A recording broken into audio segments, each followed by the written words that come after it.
What's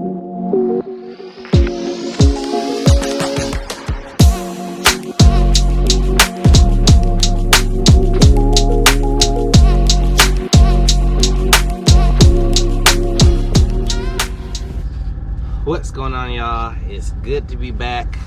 I had a really good break. Just ignore it. Just ignore it. I had to rush back on the truck. I was running late for this load because they told me I had to open up a window, and then I didn't all of a sudden. And now I'm playing arts and crafts, but we'll get into that in a minute. But these are my clothes. I just haven't put them away yet because the only reason I'm sitting down right now is because I got to do this. So speaking of this, I come back on the road to a very important lesson. And I'm having to do arts and crafts as a truck driver because the shipper gave me the wrong placards. Now, if you're hauling hazmat or looking to come to Landstar or work for a company that hauls hazmat, oh, probably turn that off so it's not so loud in here. But looking for, or you're working at a company that does hazmat, if you're ever at a truck stop, pick up some blank, like no UN numbers, it just says corrosive, which is fine.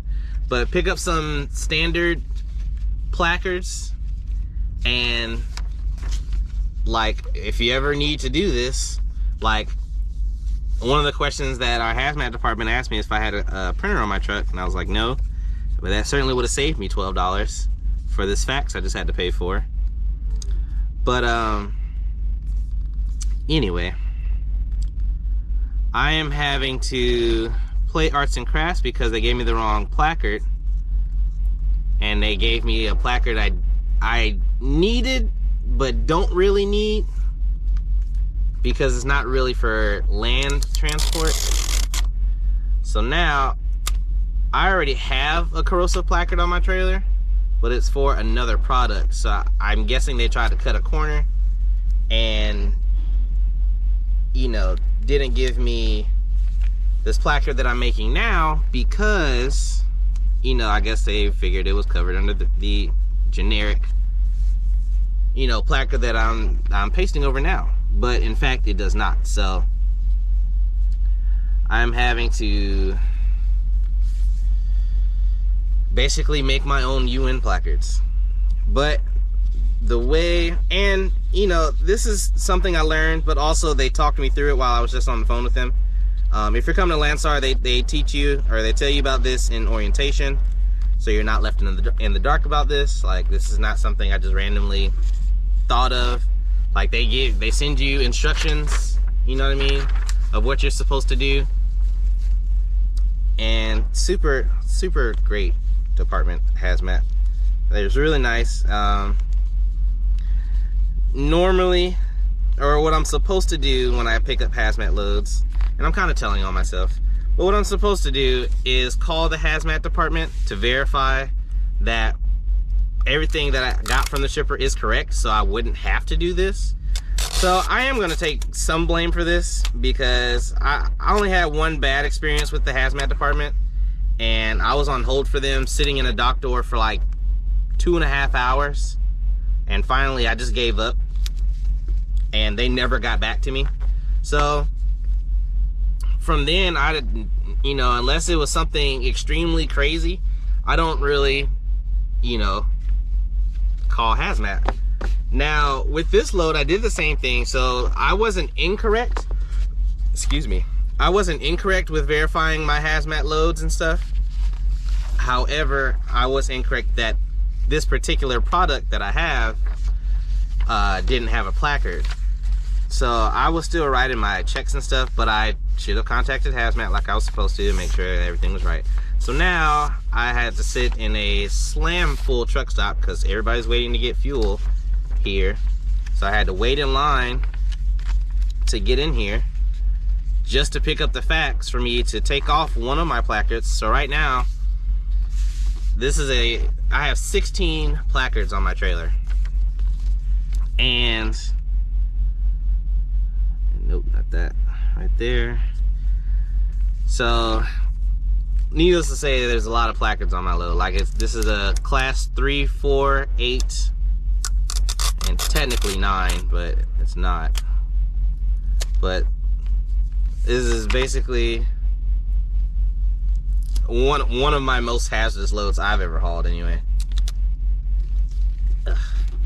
And it doesn't have to be perfect, but basically what I'm having to do is fold the papers up as you've been seeing, and like make sure it's not intruding on any of the actual design. So I'm having to fold the corners to make sure it's compliant with DOT regulations.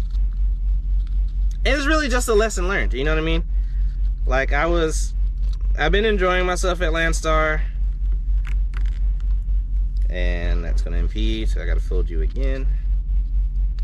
I really have been enjoying myself at Landstar. I wouldn't say I've been getting complacent, but I have been getting comfortable.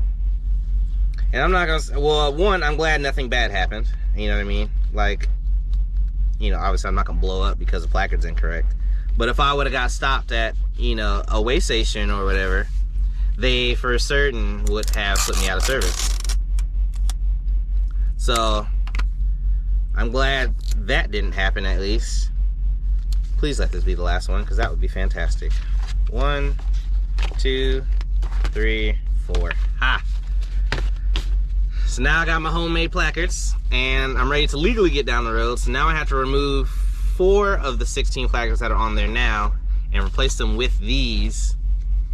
And hopefully I should be good. What I also have to do, and it's something I did see, but they didn't have a highlighter at the shipper, which I thought was odd. So I was already planning on stopping to get, I should have had highlighters for my truck anyway, but on my paperwork they didn't highlight any of the hazmat important information on there either. So I want to make sure y'all weren't staring at any underwear anywhere. So I had to pick up some highlighters, which I already been planning to do anyway, and now I have to, it's literally arts and crafts. I'm literally having to arts and crafts this load, because I have to highlight all the correct information on my paperwork now. I have to replace these on my trailer, and then once that stuff is done, then I'm good to go.